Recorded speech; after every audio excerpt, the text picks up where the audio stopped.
Hi everyone, কি অবস্থা সবার? আচ্ছা, আমি কিছুদিন আগে শাড়ি পরে টিএসসিতে যে একটা ফটোশ্যুট করেছিলাম, সেখানকার কয়েকটা পিকচার স্টোরি দেওয়ার পর অনেকে জানতে চেয়েছিল যে এখানে যে ছবি তুলতে বা ভিডিও করতে গেলে কোনো পারমিশন বা কোনো ঝামেলা আছে কিনা। আসলে যে কোনো রেস্টুরেন্ট বা যে কোনো পাবলিক প্লেসে আপনি যখন কোনো শ্যুট বা কোনো ভিডিও করবেন, তখন অবশ্যই আপনার একটা অনুমতির দরকার আছে। যখন আমরা শুটিং করি তখন এই অনুমতিটা নেওয়া লাগে, কিন্তু এটা যেহেতু ফটোগ্রাফি ছিল, খুব কম সময় লেগেছিল এখানে, সেই ক্ষেত্রে ওরকম ভাবে অনুমতি নেওয়া লাগে নাই।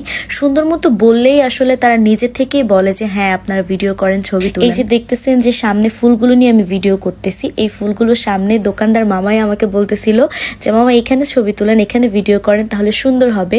আর এই বেলুনগুলা যেই মামার ছিল, সেই মামা নিজে ডেকে আমার হাতে বেলুনগুলা দিয়েছিল। আসলে আমাদের মুখেই জয় মুখেই ক্ষয়, আমরা যদি সুন্দর মতন সব জায়গায় যে বিহেভিয়ার করি, আমার মনে হয় না কোনো ধরনের ঝামেলা হয়। কিন্তু আমি হুট করে রেগে যাই। আমার মতন যারা যারা শর্ট টেম্পার আছেন, তারা নিজে থেকে কোথাও বেশি ঝামেলা করতে যাবেন না। চামড়ার মুখ দিয়ে আমরা এক এক সময় এমন এক একটা কথা বলি যে কথাগুলো বলার পর আর ফিরিয়ে আনা যায় না।